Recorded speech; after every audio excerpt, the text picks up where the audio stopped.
بھارت اور پاکستان کے درمیان جنگ بندی کے اعلان کے صرف چند گھنٹوں بعد ہی لائن آف کنٹرول پر دوبارہ کشیدگی بھڑک اٹھی ہے۔ پاکستانی افواج کی جانب سے جنگ بندی کی خلاف ورزی کرتے ہوئے کئی مقامات پر فائرنگ اور گولہ باری کی گئی ہے، جس کا بھارتی افواج نے سخت اور مؤثر جواب دیا ہے۔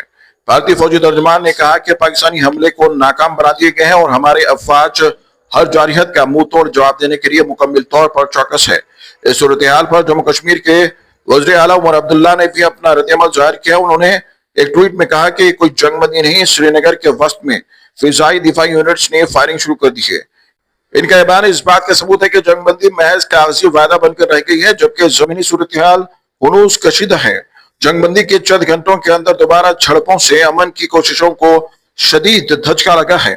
ماہرین کے مطابق ایسے حالات میں بین الاقوامی برادری کو مداخلت کرتے ہوئے دونوں ممالک کو پابند کرنا ہوگا کہ وہ جنگ بندی کا مکمل احترام کرے، ورنہ خطے میں بڑے تصادم کا خطرہ بڑھ جائے گا۔